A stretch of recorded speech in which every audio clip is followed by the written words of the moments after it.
Hi, I'm Raylyn Worcester, and this is Spreading the Word. That's word with a capital W, as in the written word, the Bible, and the Word made flesh, Jesus Christ. I'm getting ready to read part 15 of Without Faith to you. When we left off, a lot's been happening. Sam just completed his database, and it's the first step in mounting a resistance. How's he going to be able to do that? You're going to have to stay tuned and see. Also, Dylan has given his heart to the Lord, and he is now getting together with Trevor to work on the secret mission that Gloria has. And we see other characters in our story meeting and coming together as well, because Dylan is now going to see Sabina, who was instrumental in his salvation. Do you see it starting to come together? Well, you won't want to miss what happens next. So here we go, part 15 of Without Faith. Washington, D.C. Mr. and Mrs. Christian Zacharias lingered a few moments, luxuriating in the feel of waking up next to each other in the queen-sized bed in their new apartment before rising to start their day. They'd found a nice one-bedroom apartment in the high-rise known as Market House, a mile and a half from the coffee shop. It was close enough to ride bikes to, or even to walk to work on balmy days. They'd taken a few days to set up housekeeping and to just enjoy one another's company and married life, a note on the coffee shop door stating they'd be back in a few days. Now it was time to get back to work, and Christian was eager to see what had been going on in the secret pages during his absence. Opening the door to the shop, Bridget turned on the lights, opened the blinds, and prepared to start her day. Christian went straight to the secret room. One of the girls Bridget had hired for the grand reopening had agreed to stay on. She had learned how the White House had treated Bridget and decided she'd rather work for her than for a president she didn't like and didn't agree with. Today, Alicia would begin barista training. Bridget glanced at the coffee pot-shaped clock on the wall. She would be arriving shortly. Bridget still needed another cashier and server or two, but all in good time, she thought. God had provided her new business, apartment, husband, and life. Surely he could find her some staff. In the secret room, Christian turned on the computer that had been resting in his absence. One of the first posts he saw was from Uncle Sam announcing the completion of the new database. He eagerly pulled up the page and scrolled through the entire 200-plus pages of names and addresses. What a great job Uncle Sam had done. How many hours had he spent on this? Christian couldn't imagine. Christian addressed a post to Uncle Sam on the database homepage, letting him know of his marriage and name change. He and Uncle Sam were the only ones with permission to make changes to the database. Christian told him he would update his and Bridget's information. Christian went on to the Washington, D.C. page.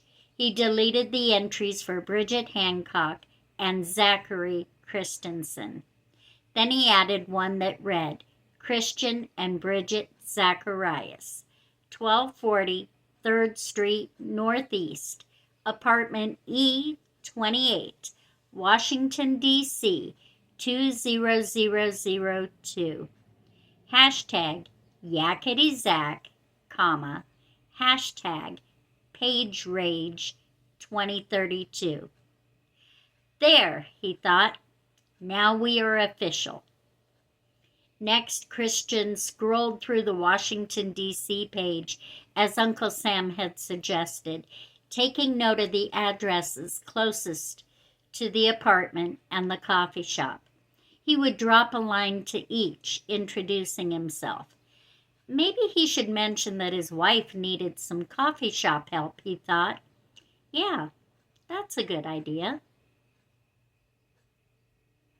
Arizona. 2 armed guards approached the sleeping quarters. One stood guard while the other unlocked the door. The older one barked, "To the latrine pits, 10 at a time, let's go." The containees scrambled to form a line for the bathroom. The guard took the first 10, threatening to shoot anyone who gave him any trouble. They wouldn't. They all knew their fate and were not afraid. Right now, they just wanted to use the bathroom. As soon as they were out of sight, the younger guard locked the door to the sleeping quarters and sprinted to the food shack. He grabbed a bucket of gruel and relocked the door. He checked to make sure the other guard was still occupied at the latrine pits, and seeing that the coast was clear, ran back to the sleeping quarters and unlocked the door. He handed the bucket to the first person he saw inside and said, "Quick, hide this. Share it. I will bring more when I can."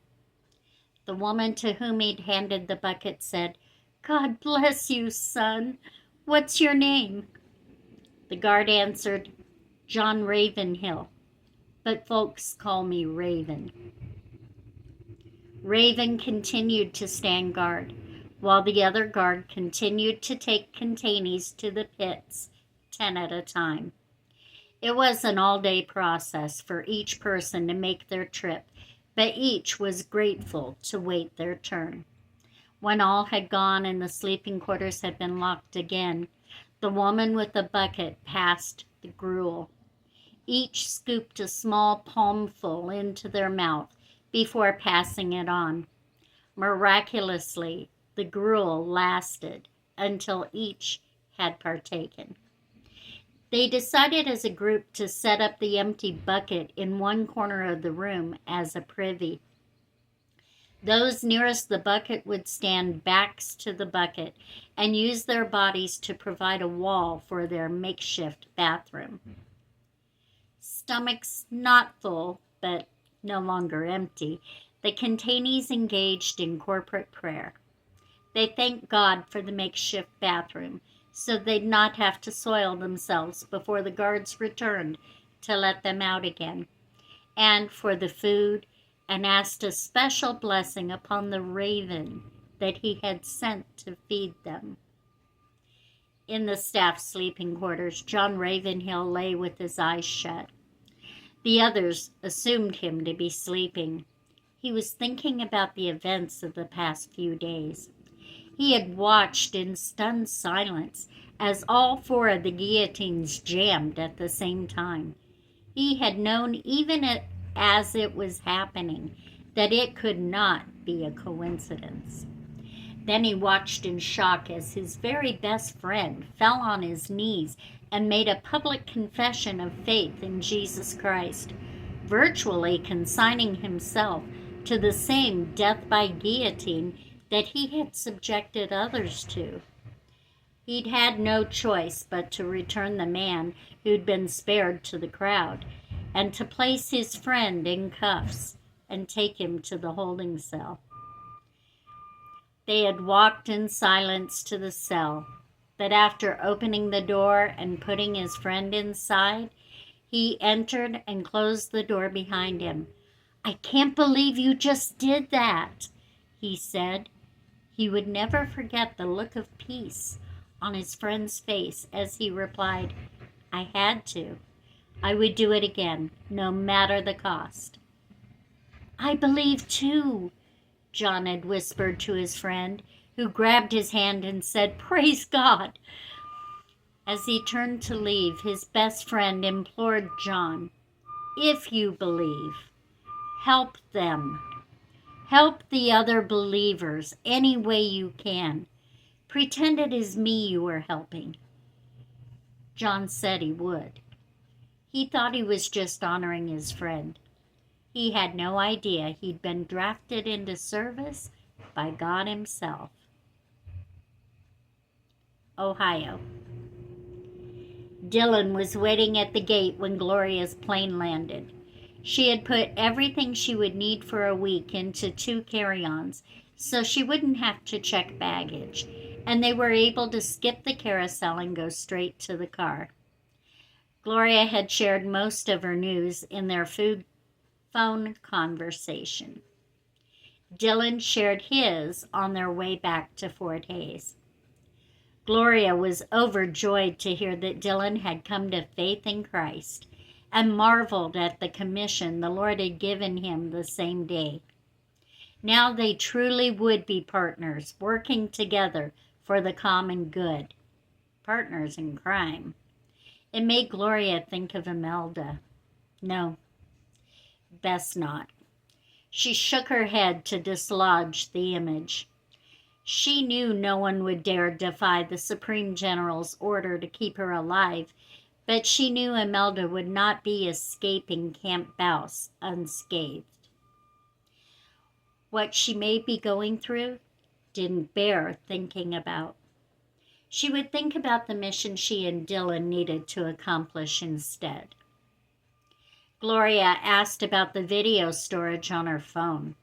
Dylan said he would help Gloria back the audio and video files up to the cloud in the morning, then send the files to the friend who had helped him reprogram the earbuds. He would upload the hours of video a little bit at a time on the Noster's secret pages. "Dylan, you can't. Not yet," Gloria said in alarm. "If the wrong person sees it, we are compromised. We will get caught and killed before we can finish." He explained about the lengths to which Yakety Zach had gone in order to ensure the security and secrecy of the site. He explained about the encryption. "People need to know what's going on," he entreated. "They need to know what happened to their loved ones, where they've been taken. It will create a public outcry and rally support. There are over 10,000 people on the database that are believers and patriots who are ready to fight for their rights and for their beliefs. We need to give them something to fight for." "It's not his plan, but mine," the spirit inside Gloria said. She nodded her head. "Okay, I will trust you with this, if you are certain you can trust this friend of yours." He assured her he could. Trevor had been faithful with the earbuds. He would be faithful with the audio and video files as well. They pulled into the condo parking lot at 6 p.m. "I've got a date at 7, so I'm going to have to drop you and run," he said.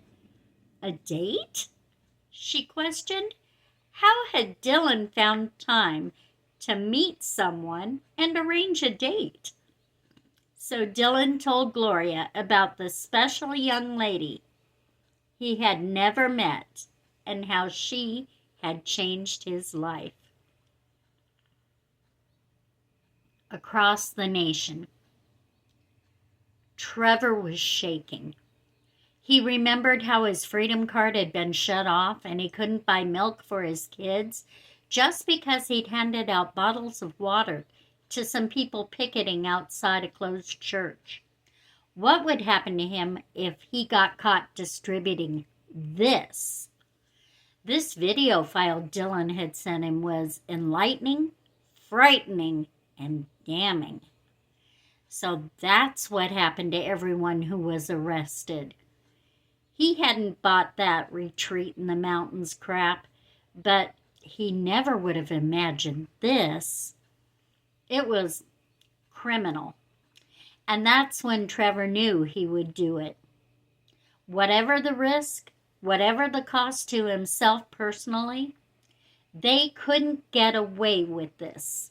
not in his America, which he was determined to help the nation be once again. Trevor smiled a crafty little smile as a plan formed in his mind.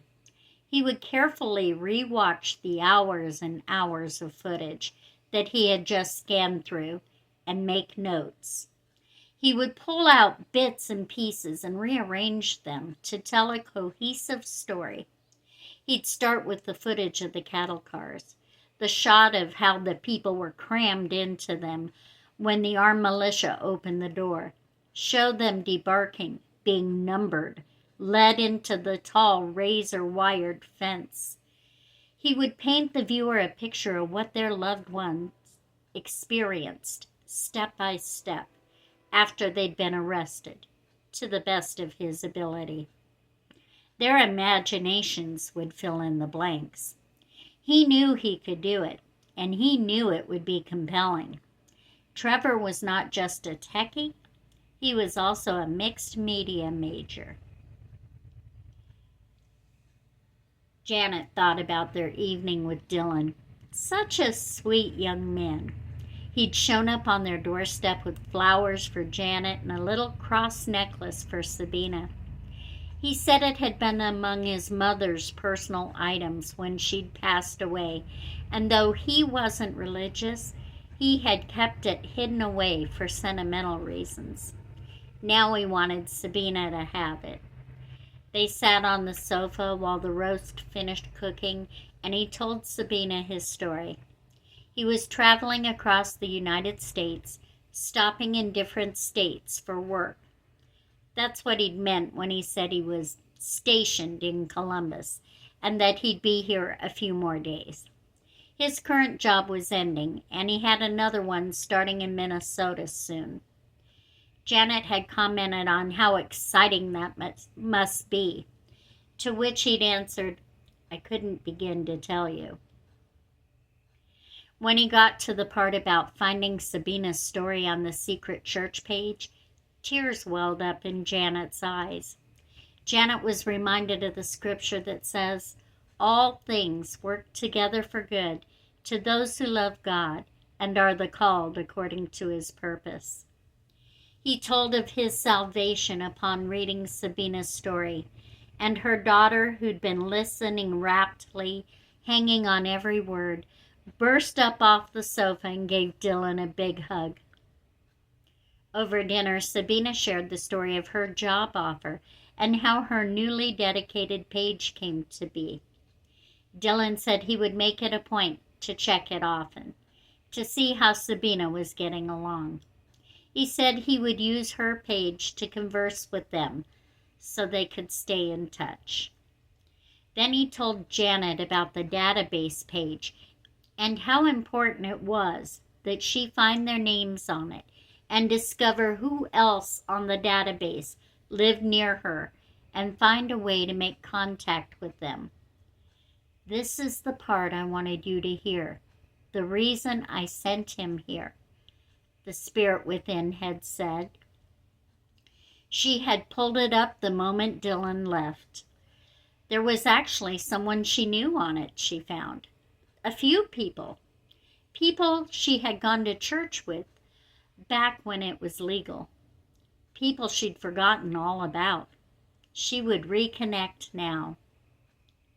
Janet had started healing the day Sabina had wrapped her arms around her from behind and whispered, "I love you, Mom," in her ear and made her soup. She healed a little more with the trips to the Living with Lost meetings and with the encouragement on the secret church page. Her renewed relationship with Christ brought even more healing. Now she would have friends again, real friends, and except for the husband-shaped hole in her heart, her healing would be complete. Katherine was riding her bike home from the grocery store when suddenly she stopped. She whirled her bike around and really looked. Why had she not noticed this before? Getting back on the bike, she pedaled home as fast as she could, Leaving the groceries in the basket, Katherine burst into the apartment door, out of breath. She found Sam at the computer and tugged on his arm. "Sam, come with me." He turned and looked at his wife. She was acting like a crazy woman. "Come on," she said urgently. "Where? Where are we going?" "For a bike ride," she said. "I can't go for a bike ride now. I have work to do." "This is work," she insisted. "Okay," Sam thought. "I will humor her." He reluctantly got up from the computer and followed his wife out the door. Sam got his bike from the rack outside the apartment building and joined his wife on the sidewalk. He noticed the groceries still in her basket. Whatever it is, it's pretty important to her, he realized. He started to get excited. Sam followed closely behind his wife as she retraced her route to the grocery store. Suddenly, she stopped on a street corner. He pulled up beside her, and she said, "Look around. What do you see?" "Houses, cars, hardware store, used car lot, gas station," he answered, tiring of the game and wishing she'd just tell him what she was so worked up about. "Look closer," she said, riding across the street and stopping in front of the used car lot.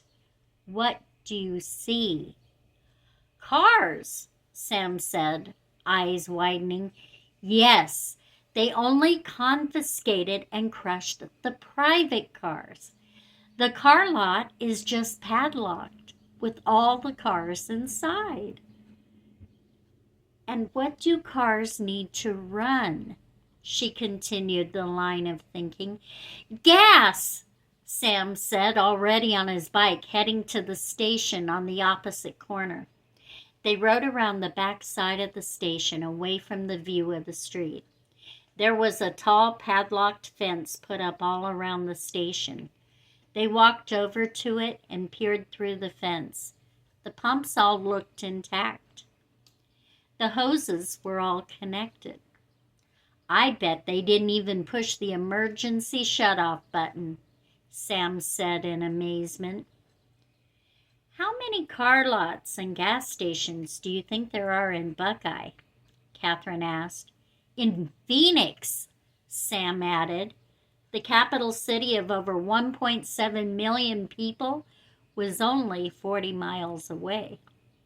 The couple looked at each other a moment, then Sam said, "Race you home." Arizona. Every day, the Cantanis were let out of their sleeping quarters for a trip to the latrine pits. They relished these trips, drinking in the fresh outside air, stretching their cramped backs and legs. They couldn't help but notice and tried not to think about how the number of heads on the spikes around the pit had grown, or the flies that buzzed around them. The sight no longer filled the Cantanis with fear, as was intended. Seeing them now filled them with longing to see their beloved friends again. Every other day, they were let out for a trip to the food shack. The food shack was kept open each day until every Cantani had received their bowl of gruel and half cup of water. On normal days when the guillotines were working, the shack was only open for an hour, and not everyone made it in time to eat. Between the every other day food distribution and the gruel and water that the ravens snuck in, the Cantanis were actually faring better during this hiatus than they had been otherwise. The punishment had become a blessing. It was the 4th day of their constant containment that someone noticed the change. The platform was empty. The old guillotines had been removed. They all knew this meant the new ones were coming, and the executions would soon resume. They determined they would enjoy the extra food and hours of solitude during which they could talk, sing, pray, and play 20 questions or trivia games while they had the chance. It was stifling hot in the unventilated sleeping quarters, but they weren't out in the harsh Arizona sun where they usually spent all day every day. Some of the sunburn was fading, and blisters were beginning to heal. Without realizing how or when, the entire company of containees had adopted Sonia's glass half full mentality. Even here, even now. Their 7th day of containment, the guillotines arrived. Instead of wooden frames, these had metal ones. They were installed, oiled, and tested. Blades were sharpened to the point they would slice through a sheet of paper with a touch and neatly cleave a watermelon in half. Tomorrow the executions will resume, Raven told them that evening as he smuggled in a gallon of water for them to share. We are ready, he was told. He knew they were, but he wondered as he thought about the one who would place these people in the guillotines. Am I? Ohio. It was Gloria and Dylan's last day at Fort Hays. As they took a final tour around the grounds, Gloria thought with satisfaction of all they'd accomplished here. The new dorms were completed, and now one was ready for each age group and their house mothers. The train containing the elderly woman had arrived the day before, and Gloria had spent the day giving them a tour of the camp and instructing them on the needs of the children. Last night, the women and children had all spent the night in the new dorms, getting to know each other. The women were just being themselves, grandmotherly, and the children were already latching on to them and beginning to feel less abandoned and lonely. The nursery had undergone a major overhaul and was now more efficiently set up. Mrs. Rollins and a dozen other house mothers slept in the newly designed sleeping quarters, outfitted with twin beds interspersed between the playpens and the small plastic beds the children slept in. There were new rocking chairs in this room and in the playroom, which also got an upgrade. Mrs. Rollins looked much happier now than when she'd first met her, Gloria thought. They walked into the kitchens to check on the new chefs. She stole Chef Todd away from the meal he was preparing long enough to touch base before she left. He looked sharp in his new black chef jacket and the chef's hat that Francois had given him upon his departure from Fort Benjamin Harrison 2 days ago. He assured Gloria that he had everything under control and would carry on in a way that would make her proud once she was gone. They went over staff assignments, meal plans, and grocery lists. Within minutes, Gloria was satisfied and let him return to his work, and Dylan and she continued their tour. The hardest part of today for Gloria was saying goodbye to Lizzie and Maggie. She gave Lizzie a pretty yellow belt with a sunflower buckle she'd found on Amazon to help keep the 2 big jeans up. It reminded her of her favorite dress and made her feel pretty in spite of the frog t-shirt. Gloria quizzed her one last time. What's your name? Oscar. Who are you really? Lizzie, she said with a smile and a wink. Who loves you? Gloria. And Mommy and Daddy. And Jesus. Who's going to take care of you while I'm gone? At this, Lizzie teared up a little bit, but the smile remained. Jesus. That's right. And he created you to be the perfect little girl you are. Never forget that. She hugged the child once more, who bravely refrained from running after her as Gloria walked away. "Gloria!" Maggie yelled when she spied her friend coming through the playroom door. She threw her arms around her and said, "I missed you when you were gone." "I missed you too, Maggie," Gloria said around the lump in her throat. "I made a new picture. Want to see it?" the little girl asked. Gloria nodded. Maggie showed her a picture similar to the first she'd drawn, but in this one, instead of Mommy and Daddy away in the top right corner, a red-headed stick figure was there.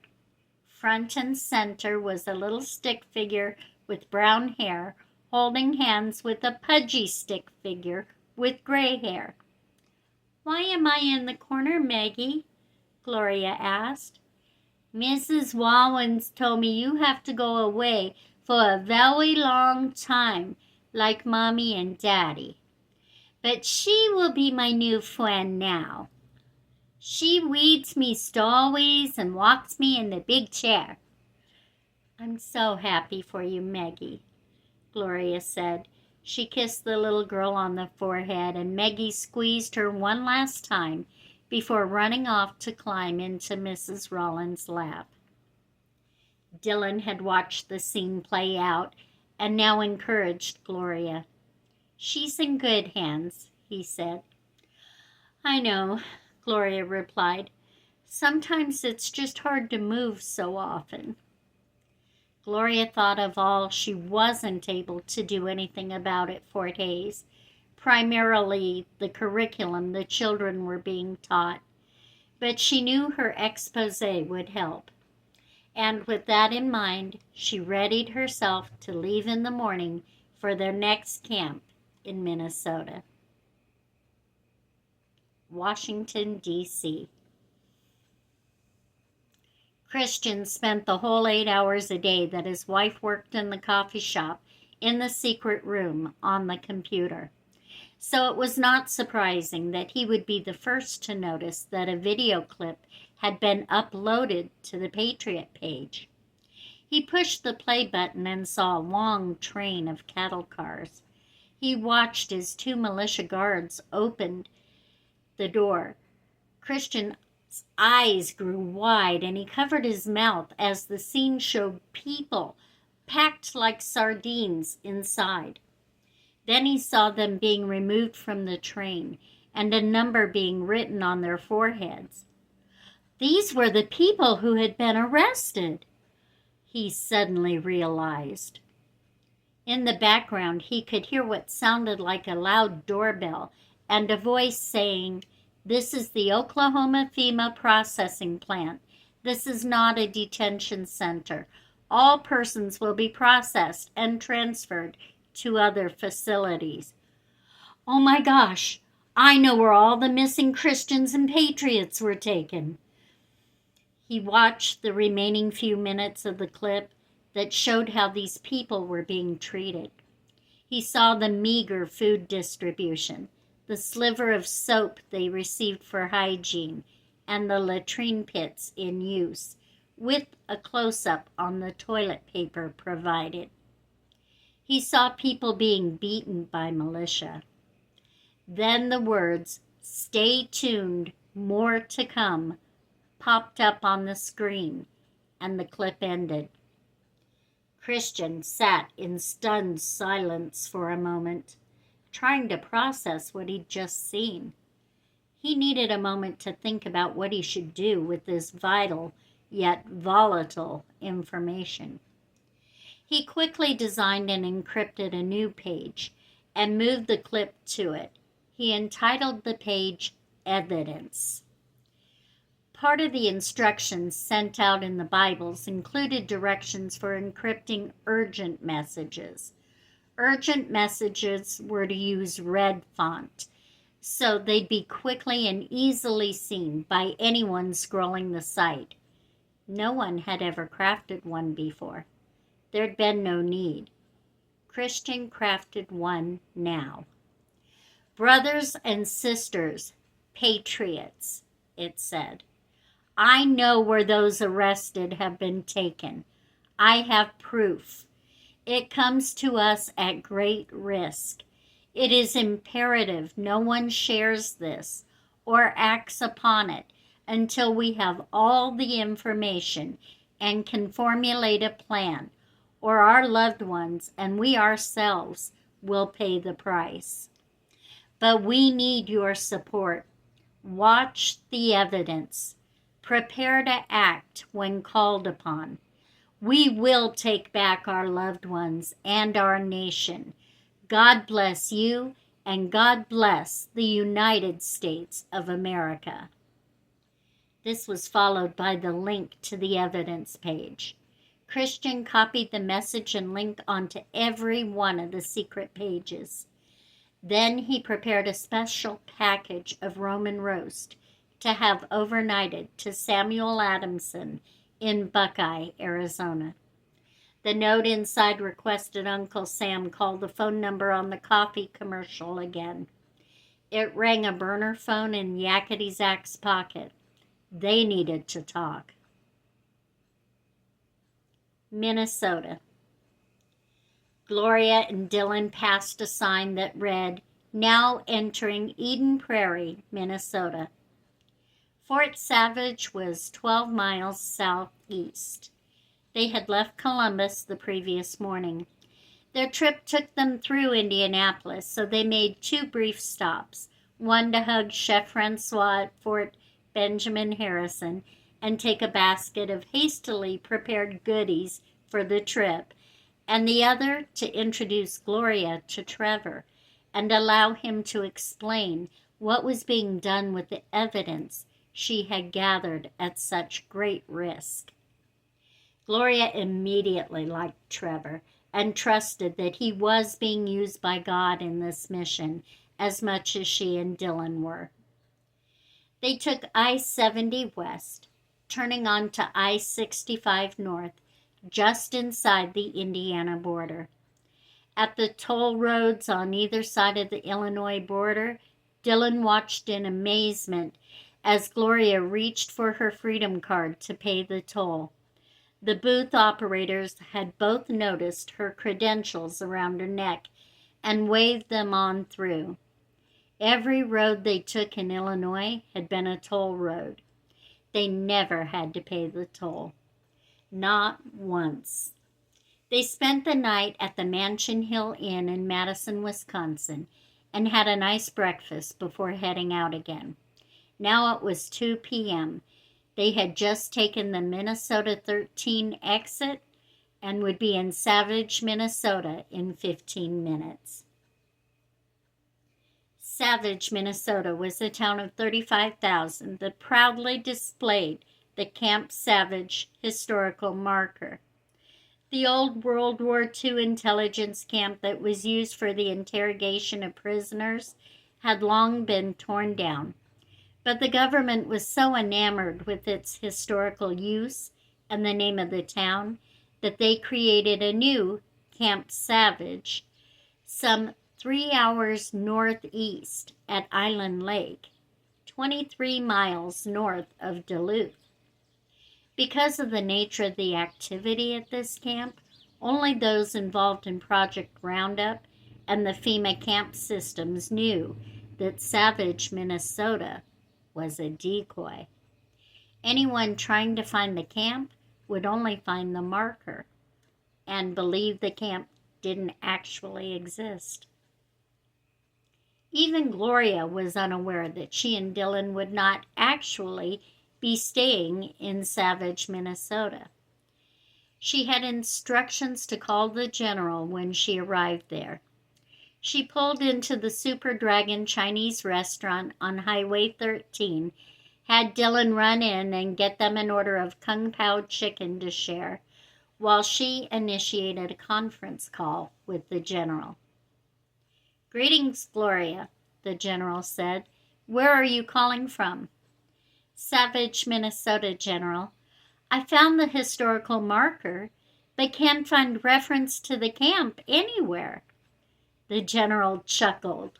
Good. That means no one else will find it either. Sorry for the subterfuge, but we cannot be too careful. The camp itself is actually north of Duluth. Take Highway 35 north to Duluth, and I will send directions from there to the camp to your GPS. Call me again when you arrive. Yes, General. Safe travels, Gloria, the general said before signing off. Dylan came back out to the car with the food and said, "So where's this camp anyway?" 3 hours away, she said. Better eat up. It was just starting to get dark when Gloria and Dylan arrived at the Island Lake Outpost. What once was a general store, bait and tackle shop, and cabin rental facility was now the administrative headquarters of Camp Savage in disguise. All the original signage was still on the buildings. No one knew the camp existed. She walked into the building marked cabin rental and saw a woman in a flannel shirt and jeans sitting at a small desk. The woman stood and, looking at Gloria's credentials that hung from her neck, handed her a key. "Ms. Vincent," she said, "I have your reservation. You are in cabin number 1, just off the small path behind the general store. My name is Felicia Powell. Let me know if you need anything. Enjoy your stay." Gloria went to the car, told Dylan where they were staying, and he said he'd check it out. He returned a few moments later saying that the cabin was nearby and they could leave the car where it was and walk. If she wanted to go in and call the general, he would bring in the bags. "Hello, Gloria," the general said as he appeared on the screen. "Did you make it to the real Camp Savage?" "Yes, General. I haven't gotten to see any of it, though. It got dark just as we arrived." "You found your cabin?" "Yes, General. We are just unpacking now." "You may sleep in tomorrow and take your time touring the facility. The camp is actually comprised of Island Lake and the land surrounding it. There are 3 inlets which create 3 separate little islands of sorts, and each is used for a different aspect of our operation there.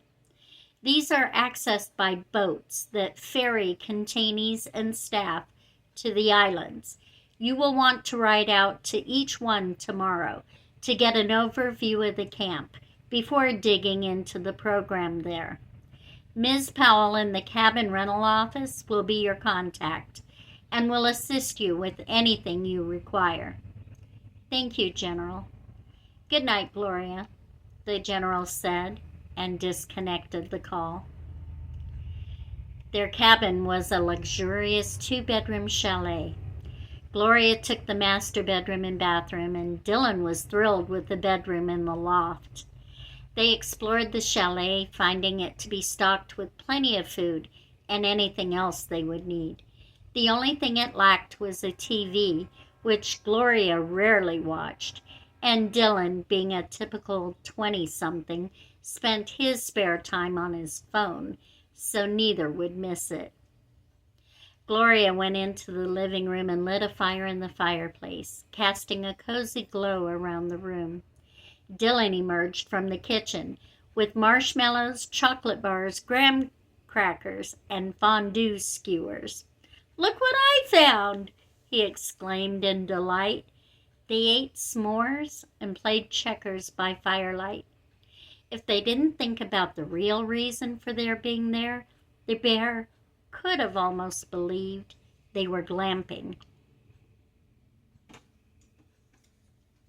Across the nation. Trevor was so thankful to meet Ms. Vincent and have the opportunity to talk to her about the vision for his part in their vital mission. He still couldn't believe that his friend, voted least likely to succeed in tech school, was now an assistant to a high-ranking government official. He didn't know if he was more impressed with that or with his clandestine activities. He was like a real-life spy. And now Trevor was becoming one too. He couldn't have done any of this with the kids and Phil around. Maybe everything did happen for a reason.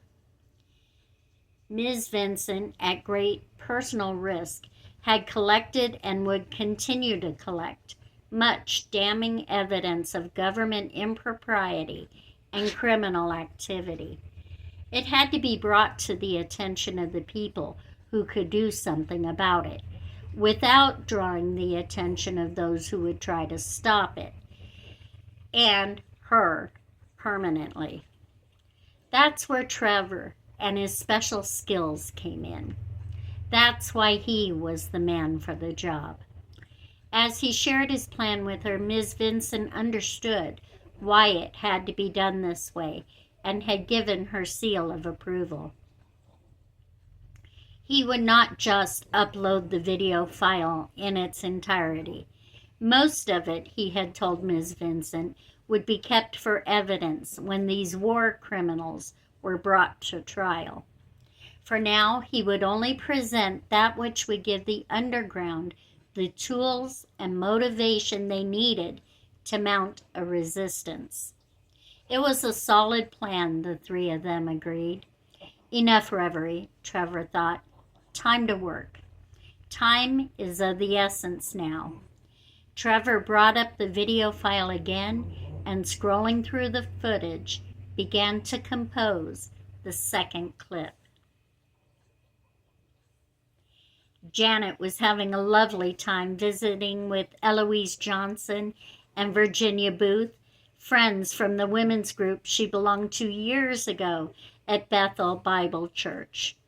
The ladies were sitting on her sofa, sipping tea and eating the bagel bites Janet had prepared, while sharing the different paths their lives had taken since they'd seen each other last. Their conversation was interrupted by a scream from the other room. "Mom! Mrs. Johnson, Mrs. Booth, come quick! You've got to see this!" Sabina urgently called from her room. The three women ran in, Janet concerned by the panic she heard in her daughter's voice. Sabina was looking at her computer screen with a look of horror on her face. "Did you guys see the urgent message Yakety Zach sent?" she asked. All three women shook their heads. They didn't monitor the site every day like Sabina did. "Watch this," Sabina said, pulling up the video clip. The women watched as the train of cattle cars pulled to a stop. They saw the tall razor-wired fence in the distance. Then one of the doors was opened, and the car was shown to be packed full of people. Janet stifled a gasp. "Is this a movie about the Holocaust?" Mrs. Booth asked. "No," Mrs. Johnson interjected. "Those are militia uniforms, like the ones worn by those in the militia office across town." She was right, they all realized. They watched as the people got off the train and had numbers written on their foreheads with a marker. Then they heard the announcement. "This is the Oklahoma FEMA processing plant. This is not a detention center. All persons will be processed and transferred to other facilities." "Those have to be the people who've been arrested," Mrs. Johnson exclaimed. "Richard!"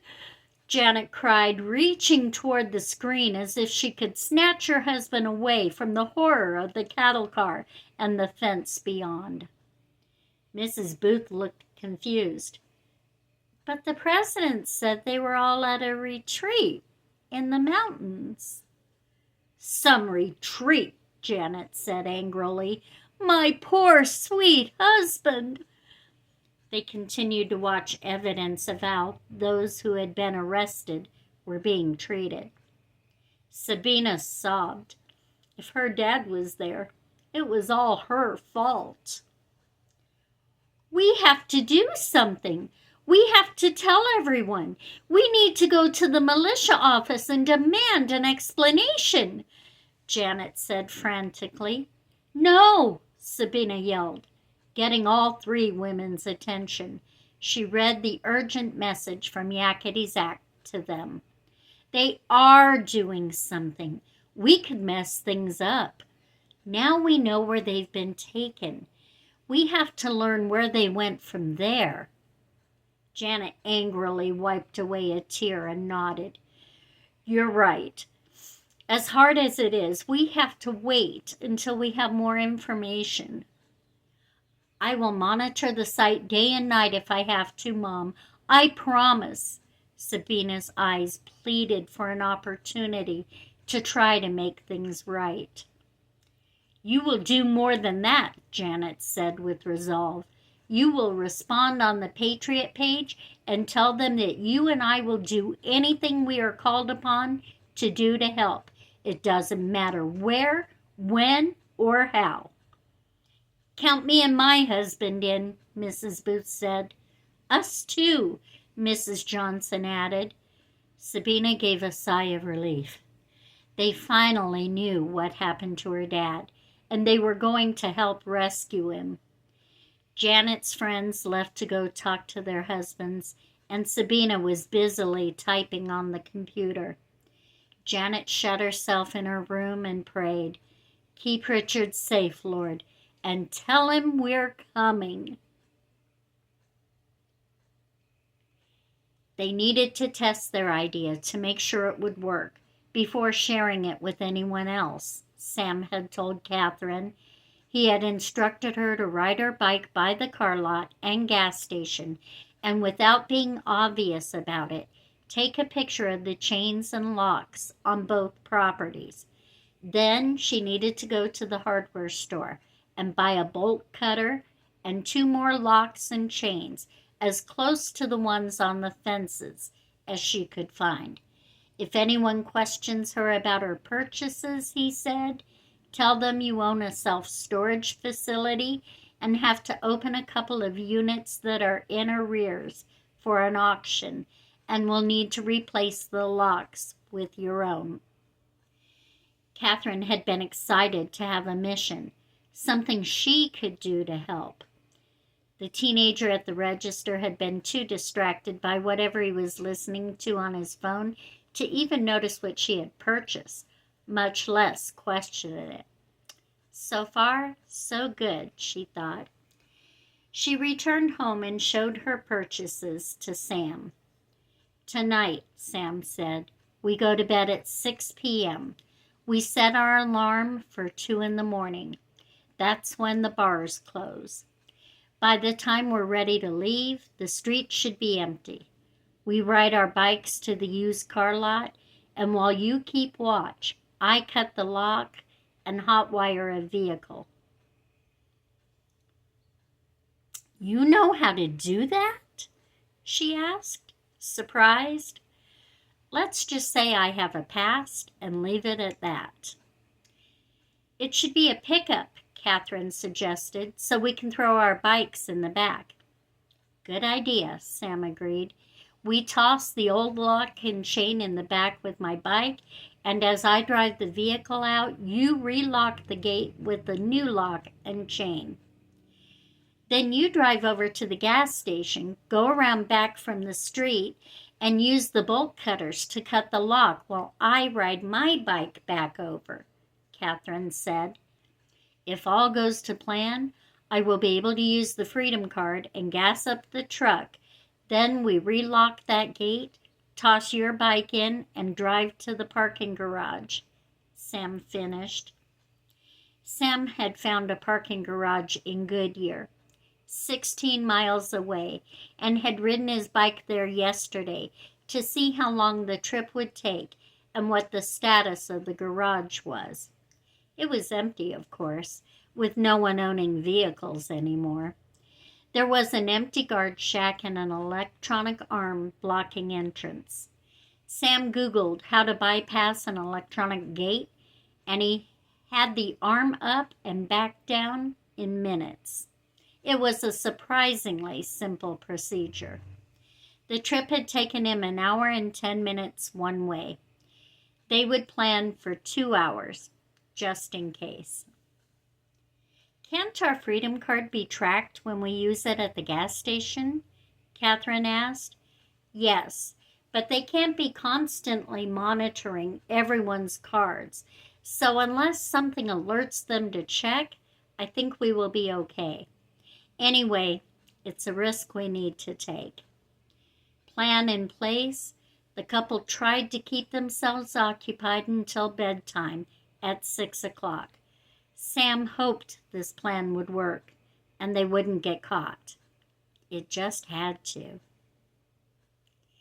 And that concludes part 15 of Without Faith. Now I know you're going to want to tune in for part 16. I wouldn't leave you hanging like that. You're going to have to find out if their plan worked, and you're going to have to find out where and what is going on at Camp Savage and everything else. So don't forget to tune in next time to part 16. And while you're at it, tell someone about Without Faith. You're going to want to share this with them too. And also don't forget to like the video and subscribe to the channel. And in this way, you too are helping to spread the word. Thank you, and God bless.